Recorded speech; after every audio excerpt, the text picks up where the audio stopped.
proud to have invested seed funding and leadership development in over 700 fellows, working in over 85 countries and over 39 U.S. states. So before we kick off tonight's conversation, I want to tell you about the incredible time that we are in.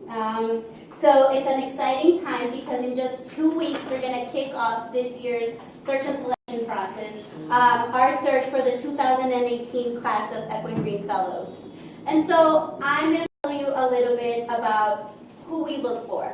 So our application is open to people over 18 years old with bold ideas for dramatic, positive social change. And while we know that talent is equally distributed across this country and the world, we also know that opportunity is not. We believe our role as Equine Green is to meet early stage leaders where they are, and even if they don't have everything figured out, to embrace their bold ideas for social change and invest in their success. Our fellowship application is not just another fellowship application. It is a tool that's carefully designed for applicants to show us who they are. And I'll tell you about Sara's application in a little bit. Our application process, while competitive and selective, is also designed to be constructive and engaging for the thousands of applicants who each year raise their hands and send us their ideas for social change. So I know you're all thinking, well, Camila, what can I do to help the search and selection process? I know you're all thinking about it. Please help us spread the word about the application.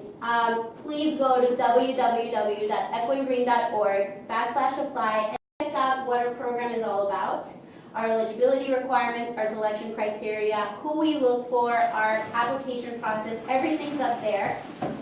At the end of this wonderful conversation, come find me or my colleague Neelam, who's sitting at the front, and talk to us so you can be engaged with this process. So before I tell you the bio, I read Sara's bio, I want to tell you a little bit about when I met Sara. So I distinctively remember her application when I read it, when she applied in 2015. So in her fellowship application, Sara did show us who she was when she told her story about being the first blind undergraduate math major in her college, and how she was discouraged from taking a required math course because teachers thought that she couldn't learn anything. Sara didn't give up and used this as an opportunity to show others that anything can be done with enough determination. She became a living example of the saying, you should not judge a person on what they cannot do, but on what they can do. And in the end, not only did she major in math, but she ended up graduating with honors. That's when I met Sara. I then met her in finalist interviews, but that's a story for another day. So, a little bit about Sara. Sara exemplifies exactly what makes the Equine Green community so unique and impactful. Sara herself is a blind Lebanese American who lost her sight at the age of 7. She founded ETI out of her own personal experience and passion for empowering blind youth to be the catalyst for change in their communities. She is an internationally recognized advocate in the areas of disability and inclusion and social entrepreneurship. Since founding ETI, Sara has continued her work in the social sector while also growing ETI from a summer camp to an organization that today, listen to this, reaches 3,000 individuals across Lebanon and the United States. Sara has received numerous awards for her passionate advocacy of disability rights, and among them, because I'm not going to list all of them, she was recently selected as a Forbes 30 Under 30 recipient for the 2017 class in the Social Entrepreneurship Division. Wow. So now let me tell you about today's conversation. After Sara shares a little bit about herself and ETI, Sara will be joined by Alex Wilson of Forbes magazine. And a bit of background on Alex. So she previously wrote for the American Lawyer, Corporate Counsel, and the Weekend Argus in Cape Town, South Africa, and graduated from Northwestern University where she studied journalism, environmental policy, and political science. As part of her editorial work at Forbes magazine, Alexandra works on the Forbes Under 30 list selection and was part of the team that actually selected Sara to be honored on the 2017 list. So throughout tonight's event, think about questions that you have and topics you want to explore with our guests. After Sara gives her presentation, Alex will come to the stage, they will engage in some dialogue, and at the very end we'll have some time for a Q&A. And with that, I'm going to turn it over to Sara, who's going to tell us a little bit about herself and her organization.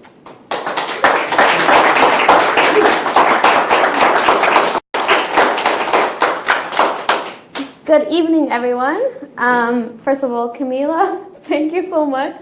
Your introduction is so humbling, and yes, and I'm so honored to be actually introduced by Camila. She was my buddy during the finalist interview, and since then we've been really good friends, and so it's really humbling to be introduced by you, Camila, and I'm really grateful by the Echoing Green staff, Kara, Lindsay, of course Cheryl. The Echoing Green family is just amazing, and I'm really honored to be here with you guys. Yes, so before we get started, I'm going to ask you all to close your eyes.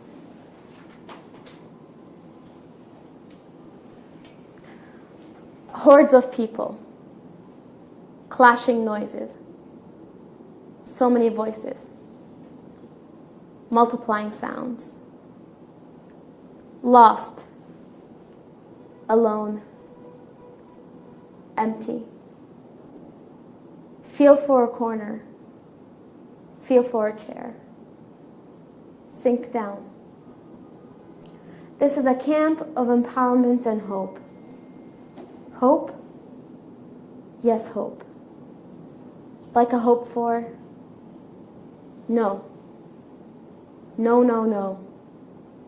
I know what hope is. I hope I'm not seen. I hope I'm easily missed. I hope I'm lost in the crowd. I know what hope is. Something this camp cannot teach me, for I already know. Slump down. There's a hope in being invisible. If I myself cannot see, I don't want to be seen. If I'm not seen, I am not hurt. If I'm not hurt, I can continue to exist. I know what hope is. I've survived these past 12 years following this model. Something this camp cannot teach me, for I already know. Slump down. Press my body into my body to try and achieve perfection. And has worked. I am now invisible, and I can breathe. A hand, a gentle warm hand, touching my shoulder by accident. An entire body wrapping around me, engulfing me, squeezing me. An enormous casual question. What's your name? Can I be your friend? I stammer, stutter. Mumble, pause. Be my friend. Stumbling through words. Tongue won't loosen. I don't understand. How can he see me? So you can open your eyes. So this is a poem written by one of our volunteers, illustrating a true reflection from one of the kids that we work with in Lebanon, a blind kid. The sense of feeling alone, the sense of feeling hopeless, the sense of not wanting to be seen because they're afraid of being hurt is a common sense for most kids with disabilities across the world. They're marginalized, they're excluded. A lot of them don't go to school.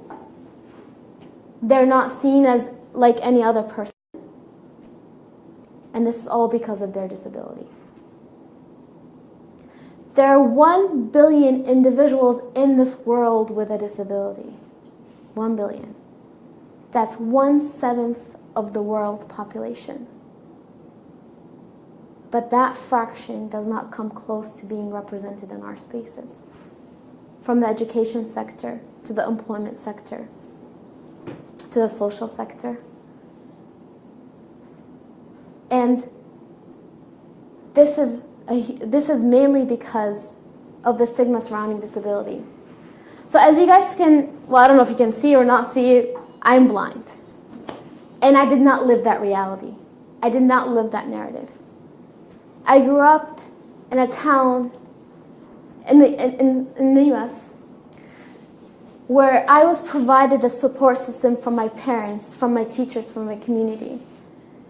And I never saw my blindness as a disability.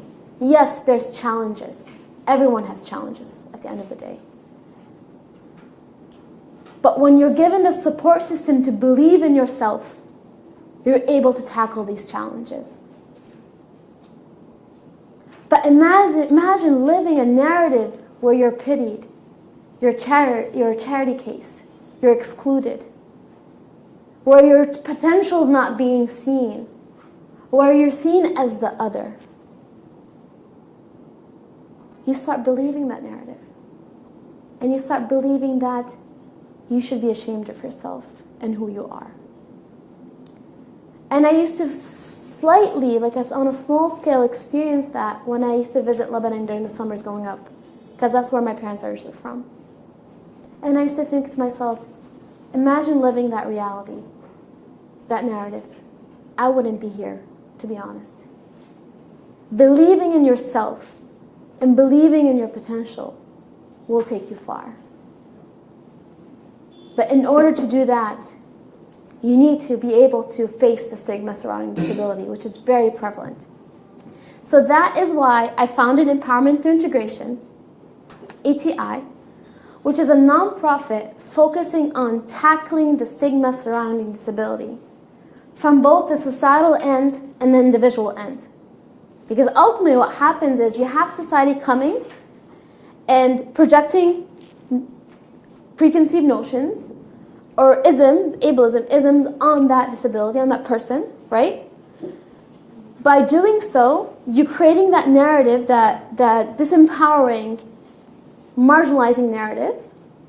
And then ultimately, the individual with a disability, their parents and their community start embodying that narrative. And it becomes a vicious cycle. So what ETI is trying to do is to tackle that narrative from both ends. So on one hand, we have programs that are, right now we're working in Lebanon, programs working directly with the youth, the parents, and the community to tackle that stigma on the individual and community level. And the way we do it is very holistic.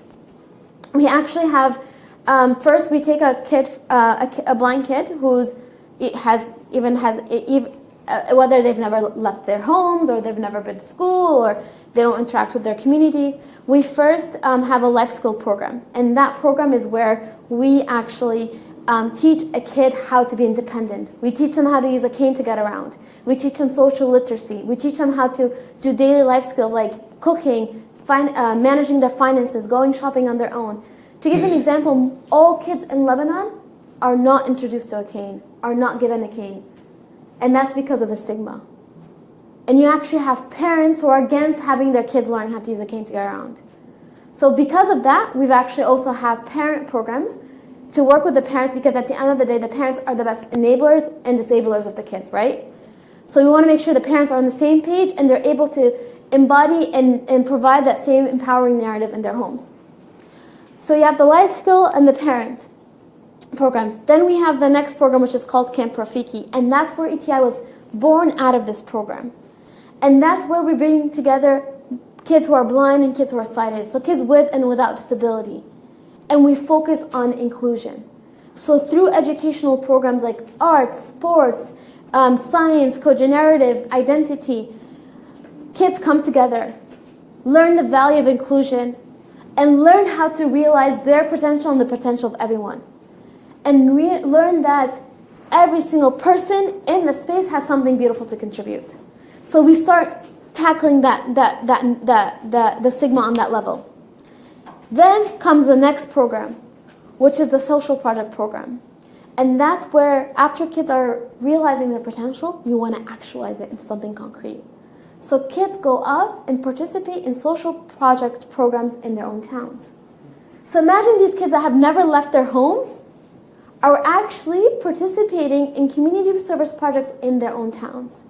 So we're flipping the narrative. We're showing that showing society and the individual that this kid is like anyone else, and this kid not only can they impact their lives, but they can impact their community. And then after that we have the community celebration, which is a community engagement program where we bring the entire impact of the year to the community, where we invite people from the local nonprofit, education, and government and private sector, and we present the impact to them. Because ultimately, every single space, every single sector needs to embody inclusion. And we kind of want to create a ripple effect. And that has we create a ripple effect where then these sectors come to us and say, we want to be able to provide inclusion in our own spaces. So right now we're all working on a project with the Ministry of Education. Now, parallel to that, we have university clubs, so I'm not going to go in depth into that. And then one program which I forgot to mention, which is the volunteer capacity program. So not only do we measure impact on our youth, the parents, and the community, but also the volunteers. Volunteers who come wanting to volunteer for our programs, but in order for them to be able to volunteer for our programs, we train them on how to facilitate inclusion. Because we want to make sure these volunteers, because a lot of these volunteers come with the mindset of, oh, I'm here to help a blind kid. No, no, no. We're here to learn how to facilitate inclusion. We're here to learn how to bring out the potential of everyone. So that has become a program where these volunteers go back to their own spaces and homes and kind of be able to provide that same narrative to their own spaces. So it's really beautiful. So that's all of our programs working directly with the youth and the community. And that's happening right now in Lebanon with the plans of expanding to other countries. Now, I mentioned that we tackle the stigma on the individual level and the societal level. So let me talk about the societal level. Ultimately, as I mentioned, stigma comes from me judging who you are by the labels I see, right? I see you, I attach labels, and to those labels, I attach assumptions of your potential. That's where ableism, racism, ageism, all these isms comes from, right? We project our own preconceived notions of others. But imagine meeting a person for the first time without seeing them. What would happen? You have no sense of how they look like and what labels they have. And then that allows you to get to know that person for who they are. So what we've taken that kind of concept, let's empower people to be blind to the labels of society. And we facilitate that for clients like corporations, universities, government entities, nonprofits, where we bring together participants to, on one hand, get to know each other on true levels, but on the other hand, through facilitate dialogue and reflection, people reflect on two things and realize two things. One, what isms do they use when they see one another and judging each other? We all do it. Let's face it, that's human nature. And we get people to reflect on that. The second is, what isms do you allow yourself to be impacted by? What does that mean? Because when I know people are looking at me, I tailor my behavior. That's normal. And that in turn can prevent you from being your true authentic selves or bring out your true potential. So we get people to reflect on both ends of that ism. And then at the end, at the end of that, we bring them to the next phase of how can we then create spaces that breaks away these isms and create spaces where we tap into each other's full potential. So we've created this program where, in the dark programming, right, dining in the dark, networking in the dark, to facilitate this reflection. And it furthers our mission, but even more than that, this is where we generate income. We charge clients, we come in, we facilitate these sessions, we charge them, and it allows us to become more sustainable. So that's actually a new program that we established this year. We're growing our market here in the US with a plan to expand globally. And we've had clients like UAE Embassy, Vital Voices, we're doing one with Airbnb, Exelon. So that's our mission is to really grow on that program and help further our mission and also help us become more sustainable as an organization. All of this has been a reality because of the amazing team I have. Members, both in the US and Lebanon, from the staff, both in the US and Lebanon, and the volunteers. We actually have a huge committed volunteer base. It's because of the diverse group of people that we have. We're very diverse on all levels, from ethnic, racial, religious, abilities, what have you. We have it, and we truly believe and embody the value of inclusion. Now, you might think, how does this relate to me? It relates to all of us. On one hand, we've all faced challenges in our lives, and in those points and times, you probably received a support system or wanted to receive a support system, which will have allowed you to tap into your full potential. So how can we make sure that we go home to our own spaces and we provide a fully true inclusive space where we break down the isms and the barriers and tap into each other's potential? Thank you so much, and I look forward to the conversation with Alex.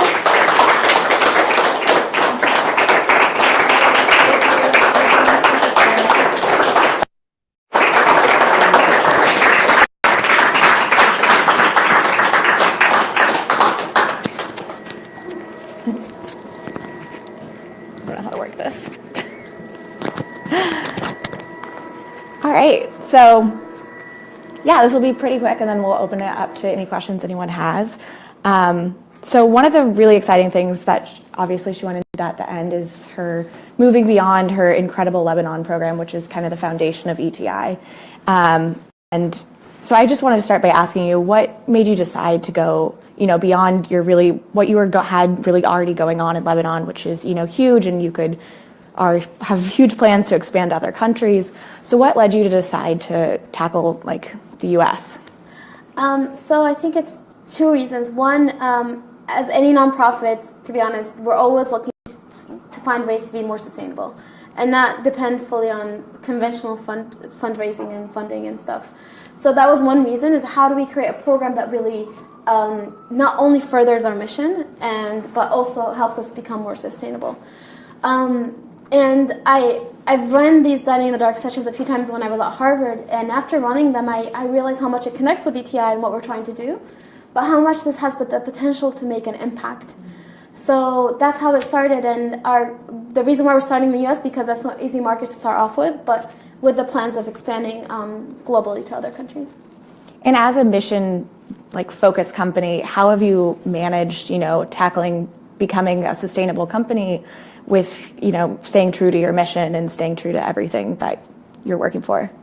So I think it's a tough thing, right? Because it's so easy to have mission drift, and it's so easy to kind of bring on a program that will help you generate income easily, but is not really serving the purpose of the mission. So I think the fact that our core root is focusing on changing the narrative and really breaking down the isms has helped us. That's really reflected on both the individual level and the societal level. I think when we're presenting it to corporations and clients and stuff, I think it's really important for them, because usually what they focus on is blindfolded, so it's experiencing how it is to be blind. No. We're against that. That's not what it is. So we try to kind of have them move beyond that and really reflect on, we're just flipping the narrative on blindness. Let's empower people to be blind to the labels of society. And they think about that like, oh, wow. So it is wow.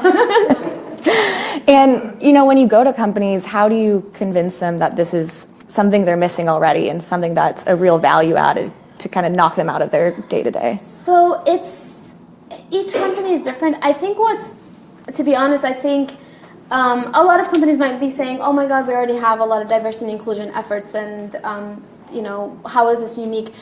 What we tell them, this is the reason why this is unique, is because it's experiential. It's actually getting participants to be vulnerable. When you're blindfolded, it makes you vulnerable. And when you're vulnerable, that's when reflection starts happening. And people, when they understand that point, they're like, oh wow, this is going to be very powerful. And every single time we've run it, it's been amazing. And I'm always afraid, oh my God, what if it doesn't work out this time? And I always have that fear, but then I run it and people just are, it's amazing. It's really amazing, and the outcome is always the same. So I think getting that point out to the clients, and then usually I also sometimes invite them to a few sessions, trial sessions for them to experience it. When they do it, then they're just going around to everyone selling it, and it's beautiful. Yeah. What have been some of the more kind of unexpected outcomes from these sessions? I think so. When I first started it, I didn't think about it beyond ableism, the narrative, the stigma surrounding disability, to be honest. When I first ran a few sessions, I had then women come up to me and they said, oh, I felt more comfortable as a woman to speak in that kind of setting. And I started thinking, oh, wow. That's fine. I had other issues about, oh, I felt more comfortable, to speak my mind about certain, so just the things that came out of it, from sexism to racism to ageism, made me realize that it all comes down to the same point. Labels, and attaching to those labels are assumptions. It's all the same. So I was like, wow, well, this can be revolutionary in terms of how we make a change, yeah. Yeah, and so what, as you're kind of tackling different isms here and, still have your background in your work in Lebanon, what has been the big difference between, the barriers that exist in the U.S. versus in Lebanon? I think so. So if you compare U.S. and Lebanon, so U.S. has its issues. I'm not saying U.S. is perfect when it comes down to inclusiveness, right? We all know it has it. And it could be subtle in certain ways, and it could be less subtle in other ways. But the reason why I haven't run my programs that are happening in Lebanon in the U.S. because ultimately in the U.S. a youth has the right to go to school, right? You have the law protecting you. You can attain your rights. So we wouldn't be adding that much value, but there still needs to be so much work to be done in settings here in the U.S. where settings and spaces believe the value of inclusion, right? Because a lot of spaces might just follow inclusion because it's the trend, or we need to attain a quota, or whatever it might be, but less on actually seeing the value of inclusion. And that's what we're trying to say, is that each person has something beautiful to contribute, a beautiful potential, and it's a loss on society when we don't include everyone. So that's what we're trying to do here in the U.S. Now in Lebanon, it's another level. Like, yes, that's needed, but also kids cannot get their rights to go to school a lot of the time. There's a lot of levels of barriers, and we're approaching it from grassroots level. We're approaching it by getting the youth and the parents and the community to embody that narrative of inclusion. Because yes, Lebanon actually has laws for disability, but ultimately, who implements these laws? People. Who reinforces these laws? People. So you need to have people to believe in that. So that's why we're kind of doing our grassroots level approach in Lebanon. Do you have any plans to kind of go back and start applying this program to Lebanon, or are you gonna? In the dark? Yeah, yes, definitely. I think in the future, definitely. I think right now our plan is to really build the brand and the credibility of the In the Dark programs here in the U.S. And then I think that will allow us then to really be able to enter the space in Lebanon. Right now, if we enter it there, it's going to be a disaster, to be honest. I think so. I think by first focusing here, it's going to help us then leverage and help us kind of enter spaces in Lebanon and other countries. Yeah. So how did the idea for these, I don't know if you mentioned to everyone that there are these 3-hour sessions that she does with companies. How did you decide on that format, and how have you adapted it as you've gone? Yeah. So this actually, the way this started is that when I was in grad school at Harvard, I realized, I was at the Kennedy School, I realized that it wasn't really inclusive, especially when it came to disability. And I wanted us as students, because ultimately students, when they leave, they're going to be policymakers, and I wanted them to really, really think about what true inclusion meant. So I asked one of the centers at the Kennedy School, can I run a Dining in the Dark for students? They're like, yeah, sure, why not? And students came together, and I facilitated that first session, and it went really, really well. And it became a tradition. It ran a few times. It became the most popular, actually, session at the Kennedy School. But through these sessions, that's where I realized that there was more potential beyond that disability inclusion aspect. And that's where I realized the whole aspects of, we can talk about sexism, racism, all these different isms.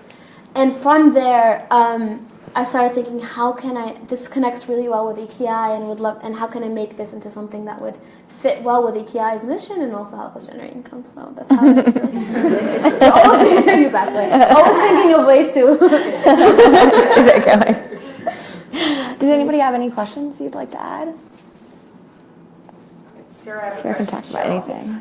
So can you talk about, I mean, again, we are spending a lot of time here at Equity Green talking about diversity, equity, and inclusion, and as a particular US-based context, as we're having the conversation, you mostly talked about inclusion. How is DEI or inclusion sort of playing out in a Lebanese context versus a US context? Really good question. So I think in the Lebanon context, there's so many more layers of complexity. So to give you an example, Lebanon, right now you have Lebanese, you have Palestinian refugees and Syrian refugees, right? You have this issue of the focus on Lebanon right now is like the refugee population. How do you include them into the society? When you bring up the issue of disability in Lebanon, they're like, huh? Like seriously, we're going to focus on disability? Where, we have so many issues more important than, they see it as more important than disability. And there's a lot of other issues, complexities in Lebanon. So the issue of inclusion in Lebanon is so complex, and I don't think it hasn't come to a point where, oh, I want to be inclusive. It's the trend to be even inclusive, right? On certain levels. I think international corporations might be different, but definitely not on a very local level. In the US, I think it's come to a point where most spaces, most companies know that they have to be inclusive and that they have to reach certain quotas, and if they don't, it looks bad. But I don't think it's come to a point where every single space values inclusion, if that makes sense. And values having, someone from different backgrounds that will enrich in, the space. Especially when it comes, not special, but when it comes to disabilities as well, because they think, oh, someone with a disability, we're going to have to provide accommodation, it's going to cost us more, and, But ultimately, there's been studies showing that having an employee with a disability, because a person with a disability goes through a lot of challenges in their life and they have to be creative and innovative, they bring that innovation and creativity and they bring that resilience as well to that workspace, and that enriches the space. So getting the spaces to really think about that from a positive way is still lots of work to be done on that. Yes. Yeah. You spoke a little bit about in the dark, but I wanted to know about curriculum development. The workshops are 3 hours, so was it something you developed yourself? Was it with a team, or how did it come about? Really good question. So it started off with one person, but and then it grew into a team, like my staff and ETI, and actually even grew beyond that. And we have advisors from HBS, and we've actually. There's a design thinking innovation class at HBS that we've tapped into a professor and our 8 individuals that's helped us further design our programs. And there's always continuous refining, but yeah, so all 3 are yes, yeah. Yeah. Neil here from Echoing Green. I'm just curious about the story, any kind of stories of people that you've impacted. You're working with 3,000 people now. What has your organisation in terms of the change in people's lives? Yeah. You'd be so close to those kind of stories. I'm just sort of curious about what impact it's had. So we actually recently, I got a voice message from one of our participants who's a Palestinian refugee. So we actually serve all Syrian, Palestinian, and Lebanese in our programs in Lebanon. And he's been with us from the beginning. And he sent me a voice message, and he's like, Sarah, I'm so glad I got connected to you. I just want to let you know that I've been a participant since from the beginning, and ETI has changed my life completely and given me independence, and I've been able to graduate from college, and I actually want to now help out ETI and be part of the ETI team and further develop it. That's exactly what we're trying to do, is getting individuals to really believe in themselves, believe they can be independent, believe that they can impact their lives and now impact their community. And that was a really true example of it. So that's what we're trying to achieve through our programs. Yeah. And this is Kit from Echoing Green also. sort of formulating the question as I ask it, so excuse me if this comes up clumsy.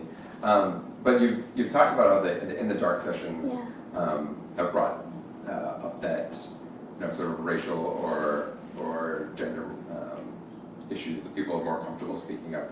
Also, in seeing how that sort of broadens that the experience is not just about disability. Are you bringing that back to the programs to your programs with your in Lebanon or in the States, where the intersectionality between racial, gender, sexual minorities, and disability, where there's like a number of stigmas that pile up? Are you addressing that intersection? Yes, so we address that, and so it depends on the level, how much we address it based on the client. So when we do it for our client, we try to tailor the curriculum based on what their issues or their needs are, if that makes sense, right? So we don't bring it that much to the Lebanon programs because we want to focus more on what the space and the corporation needs. But we also host our annual Dining in the Dark Gala, where that's where we connect it even more with ETI programs. But yeah, so it depends. It varies based on the client and their needs. Yeah. Actually, I'm going to let someone else go because Echoing Green is Oh, I don't know who's at Echoing Green, so yeah, go for it. Yeah. So I guess my question is more so about how do you, the monitor and evaluation process, how are you measuring your success, or especially what, I guess, funders deem as success when it comes to justifying your program and seeking funding?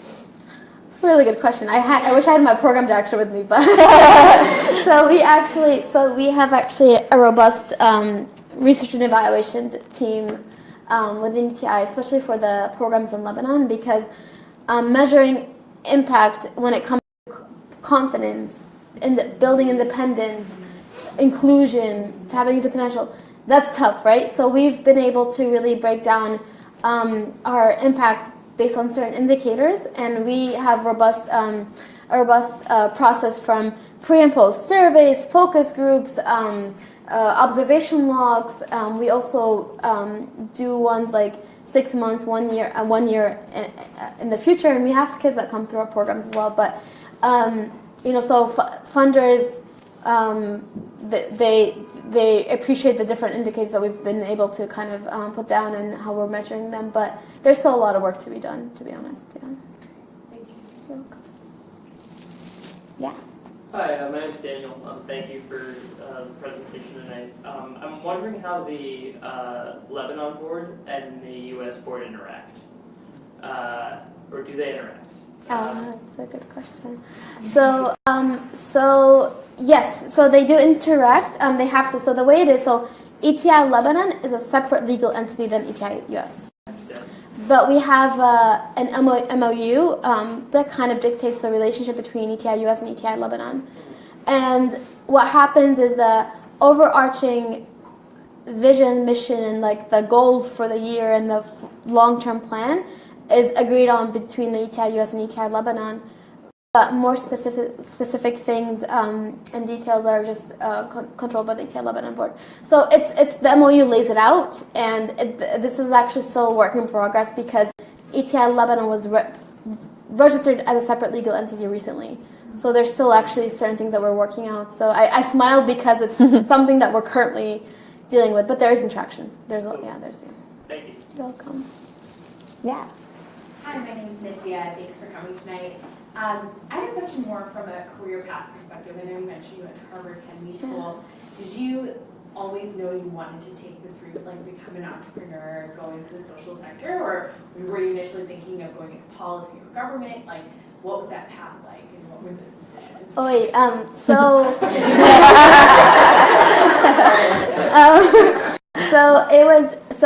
so I majored in math and economics undergrad. I had no plans of pursuing public policy or ETI. I had a plan of doing a PhD in economic development. And then I started, I did Camp Rafiki one summer as a sophomore, and one of my best friends actually helped me out with that. And it grew into a nonprofit by accident, kind of by senior in college. And then I remember my thesis advisor, I was still applying to actually I was going to be applying to PhD programs, and he was like, "What are you doing?" He's like, your eyes light up when you talk about ETI. He's like, "Go do that. Go pursue your passion." And I remember going home telling my parents, "Oh, by the way, I'm not applying to a PhD. I'm running a nonprofit." And they were like, "What?" So that's, I think until now, it's a shock. But then I took that path and that step, and it was the best step I took. And I think if it wasn't for the thesis advisor, I don't think I would have had the guts to take that step. But I knew that I needed to learn more on how to run a nonprofit, how to grow a nonprofit, how to create programs that create systemic change, and that's what led me to the Kennedy School. And it's been a journey ever since then. I think I created a university through ATI where I keep on learning. But it's been a beautiful but challenging journey. It's been beautiful. So that's to answer your question. I never thought I would do that. So I think we had one more question. Did you want to ask your question? Yeah. This is Tiffany from Echo and Green. So I noticed that you do programming with children and then corporations. I'm wondering where or what is the biggest aha that you've gotten from the difference between working with young people in comparison to working with adults. I'm sure the perception for people with disabilities is completely different from a young person, from an adult, but I'm wondering what is that biggest lesson that you get from the difference in population? I know this is gonna sound very, of course this is like a common sense answer, but until now I'm still in an aha moment, but children are much easier to change their mindsets. Oh my God. They're beautiful. You give a kid a cane and they don't understand the stigma associated with the cane, so they love it. And they walk around and they learn and they're like, "Oh my God, this changed my life and I can explore my surrounding on my own, blah, blah, blah." But then you have their parent coming to us afterwards and saying, we don't want our kid to use this cane.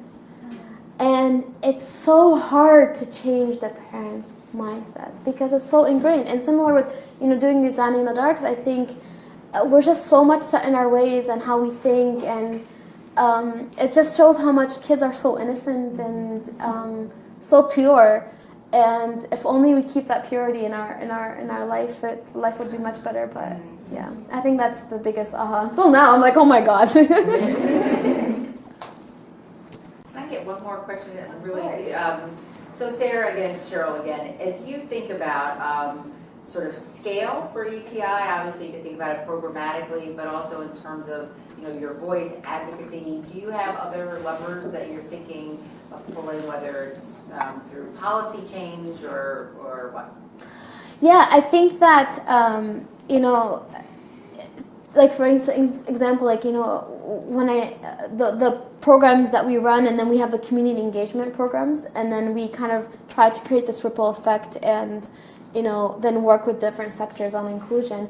That's something that we're trying to do. It's almost like using the grassroots approach to impact policy change. So right now we're actually in communication with the Ministry of Education on how can we bring social inclusion to these to 30 schools, right?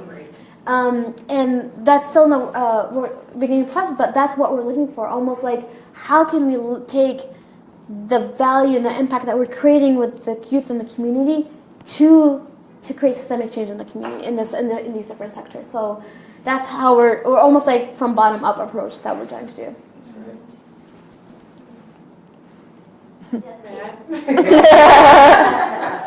Sarah, it's Kate. This is amazing. What's something that we all in this room can do to support the work of ETI? Whether it's tomorrow, whether it's over the coming weeks. Besides the common answer of really spreading the word of ETI, but one thing else, even outside of ETI, that thing I always love to remind myself always is that whenever you go home or to any space you are, your workspace, your home space, whatever, really try to erase any assumptions you have of the person in front of you, even if you meet that for the first time, and try to help bring out that person's true potential. every person that you come across, even for the first time, always believe that that person has something beautiful to contribute. And if we approach that in our daily lives on a daily basis, we can make our world a better place. So that's something that I always love to remind myself, because we're always can fall short, and we can be frustrated, and we might judge someone's potential. So that's one ask. My second ask, which is more ETI specific, please like our ETI page. Please share it on your different internet work. And if you think that there's ways that you can support us, whether it's connecting us to a supporter, whatever, any kind of support, come to us, financially, non-financially, media outreach, whatever have you, just come to me and spread the word. How about maybe we could go to the gala next week? Oh yeah, that's why I have Scott. So, Scott is my colleague, amazing colleague who I'm grateful for. So we have our annual Dining in the Dark Gala on October 28th in Boston. So if you're there, if you're around, come. And then if not, if you know people that want to come, have them come. Spread the word. Thank you. Thank you.